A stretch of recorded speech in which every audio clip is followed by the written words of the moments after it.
getting that dream job in IoT, working there for a year and a half, becoming redundant overnight when your parents were there in UK with you and you had to go back to India and then you were jobless for 10 months. What were you thinking?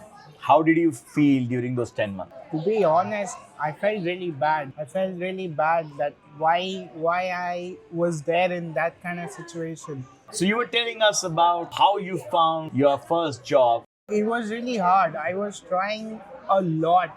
I was applying to so many companies, but the reality is like if you apply to 10 companies, 8 of them are going to ghost you and 2 of them are going to send you an email saying that unfortunately we cannot offer you the job. So that was the situation, which was really hard. If you really want to know more about finding a job in the UK, if you are an international student, watch this entire video to learn from Rahul. He's going to cover some really important points because he's had a very... If you are looking to study abroad, then watch this full video and subscribe to our channel to stay updated. Let's get started. Hello Rahul, how are you? Hi Piyush, nice to meet you. Nice to meet you, man, and thanks for coming here all the way from Southampton. And of course, it's always difficult to take out time in your busy schedule. Yeah. And I know you have work tomorrow morning, so Yeah. thanks for making it. Guys, we welcome to Study Abroad with Piyush, and we have Rahul here with us today. Rahul from Hyderabad, and I'm going to not reveal the company that he works for because that might be your dream company. So we're going to be understanding from Rahul what he did, how he did, and how did he make it to a dream big four company. If you really want to know more about finding a job in the UK, if you are an international student, subscribe to our channel. Stay tuned. Watch this entire video to learn from Rahul. He's going to cover some really important points because he's had a very crazy journey, if I have to say, because when we spoke on phone, you have a crazy story to tell. Welcome, Rahul. Welcome to our channel. And tell me a little bit about your background. Where are you from in India?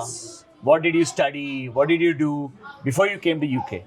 Yeah, so I'm actually from Hyderabad. I did my schooling and everything from Hyderabad until like 10th grade. Then I shifted to Bangalore for my graduation. I did my graduation in electronics and communication. Right. Yeah, and after that, Which university did you study? so that was in a college called BIT. So it's Bangalore Institute of Technology. Okay.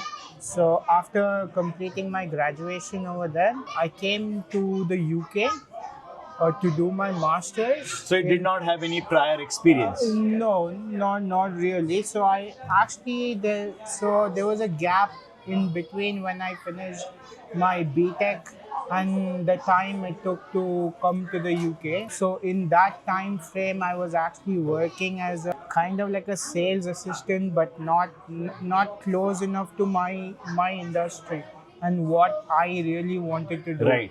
So I was just doing that for the money. So I did that for around 6 to 7 months.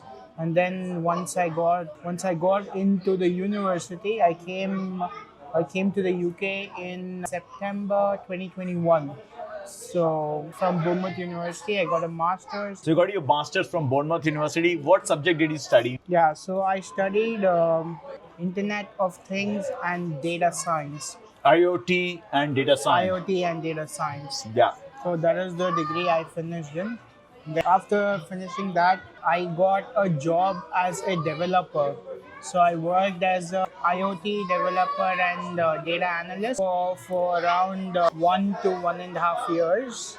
After that, the company told me that they weren't willing to sponsor me for a longer time, and they didn't have the finances, they didn't have the money to actually support my Which employment. company was this? If you mind, if you don't mind sharing. So this company was called Pink Resources Limited, and this was actually like a kind of a startup company. But so to give a background about this company, what this company does is it takes up projects for like other bigger companies. And so what project I was working on was for GKN. Was for? So GKN Aerospace, it's a Okay. company in Bristol. So I was working on the IoT sector as That's programmer. pretty interesting, man. Yeah, research, Yeah. data as well. So I was working as a developer in that for around 1.5 years. And how was your experience there? Kind of things are used currently in the industry, and what to do and how to learn more about it and get more insights on those kind of things. So it did help me a lot. So you had a great experience there with Pink Resources, and I think Yeah, they were like kind of like an outsourcing company for IoT research, right? yeah, somewhat, yeah. Somewhat. So it's fantastic. Like, you went to Bournemouth University. I don't think it's one of the most known universities. No, it's You not. still landed a job in your area of study, Yeah, right? You didn't get sponsorship, but yeah, still you were working in the field of IoT, yeah. which you exactly studied. That's, Yeah. according to me, guys, that's a big achievement. What did you do to get that job? You're talking about the first job, The or first job.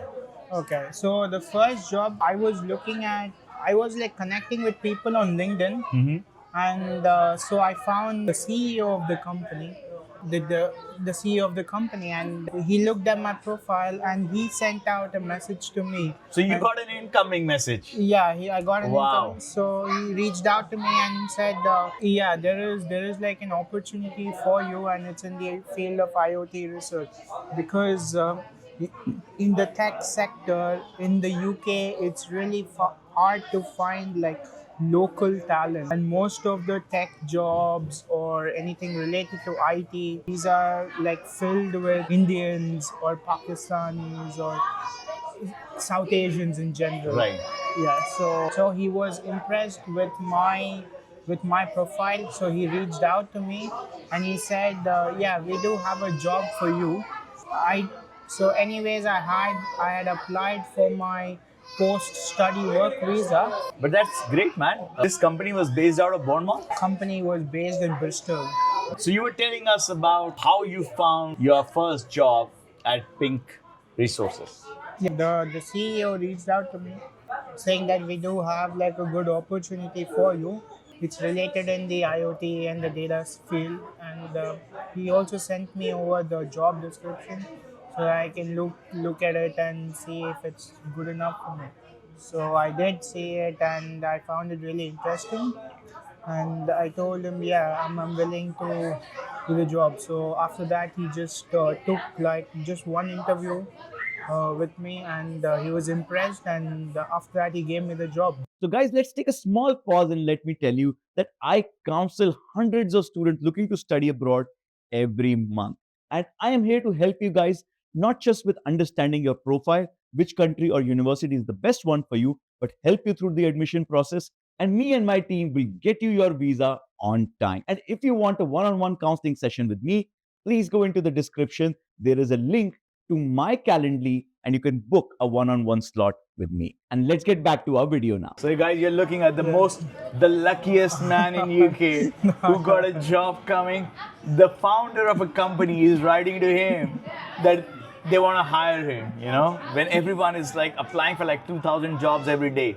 So great job, Rahul. And you said that you already had a great experience in your first job. What happened after that? I know your story has a big twist. Yeah, it does have a really big twist. So the parent company who I was actually working for was called GKN Aerospace, and and they didn't want to sponsor me. The middle company, which was called Pink Resources Limited, who I was hired, I was like on a contract, Right. and the salary was paid by the GKN Aerospace. So they cut off that salary, and they said we don't want like research in the IoT area and in the data science area as of now, because we are going through some financial trouble. Due to that reason, even Pink Resources Limited had told me that no, you cannot. So they had to kind of shut down the project. Yeah, they had to shut down the project.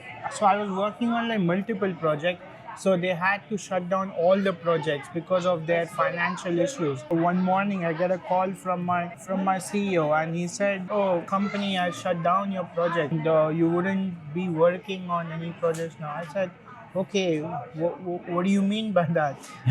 He It is so difficult to understand, you know, Yeah. like when somebody is telling you. Yeah, I didn't mean. So, do I have to shift to another project, or do I have to like do something else? He just wanted to be polite, but he was telling me, "Nah, you got fired. You we're making you redundant." Right. Yeah, so that was the news, and that was the same time my parents were in the UK. I got them over to the UK to Crazy, see, man. yeah, to make them like see what is around here, and like to just for them to experience the culture. And I get this shock, and I was like, oh my God, what do I do now? So I When didn't was this? around 2023 December or 2024 January. Right. So I don't remember. Yeah. it was almost a year and a half ago. Yeah, around a year and a half ago. And Yeah. after that, so I didn't want to stay back in the UK and do any kind of odd jobs like working in a Sainsbury or working in some kind of supermarket or anything like that. So I decided to go back to India. So I thought, let's see what is gonna happen. I don't want to stay here because I lost the job. So I went back to India and I was jobless for around a year. Around, yeah, you can say around 10 months. About 10 months. Around 10 months. So, graduating from a UK university, University of Bournemouth, in IoT and data science, Yeah. getting that dream job in IoT, working there for a year and a half, becoming redundant overnight when your parents were there in UK with you and you had to go back to India and then you were jobless for 10 months. What were you thinking? How did you feel during those 10 months? To be honest, I felt really bad. I felt really bad that why I was there in that kind of situation. Like why are these like am I the problem or what was the You issue? had self doubt. Yeah, I had self doubt, but I knew that it was not a problem from my end and it was the company's problem. So I tried to get over it, and yeah, after that I just had like a positive mindset, and going forward, I just wanted to apply everywhere, try doing everything to get back a job in the UK, to come back over here. So it was really hard. I was trying a lot. I was applying to so many companies, but the reality is like if you apply to 10 companies, 8 of them are going to ghost you and 2 of them are going to send you an email saying that unfortunately we cannot offer you the job. So that was the situation, which was really hard. Yeah, I mean, I tried to do other methods of applying. So since I knew that keep applying to the job 100% of the time was like sending my CV to the dustbin. So I tried to like adopt a new method in which I tried to connect with a lot of people on LinkedIn, like join good groups in my industry, join good groups so that through the groups I can connect with people. So you realized that just applying randomly is not the right way to do, Yeah. and you had an insight there. So you started to work with LinkedIn, like a closer community of IoT, Yeah. data science, Yeah. analytics, Yeah. and you started applying and interacting with people in that community. Tell us a bit more about this struggle. This sort of like a phoenix. You came out of the ashes. I really want to understand this part of you. That is why I have the tactical. Really? Let's see that. Yeah. What does this tattoo signify? Oh, you don't want me to go into the backstory of this. So yeah. As long as there's no girl part of the story, there's no. No. So this was like from my previous life, like before coming to the UK. So I mean, I was in like a major accident. Like I was in a coma for around 3 to 4 months, and suddenly I woke up and Crazy I man. believe that there's something struck in me and it didn't want me to let go. So I had to wake up in that moment. I just woke up and because my purpose in life was not fulfilled. So I had to do something more in life. So I came back. Yeah. Man, you are one interesting person, guys. Yeah. If you want, if you are not watching this, then we have a man who woke up out of coma, got sent home after a year and a half, and then came back to UK. Now we have a crazy story up for you guys. So if you like this content, please subscribe to our channel and I will see you all in the next video.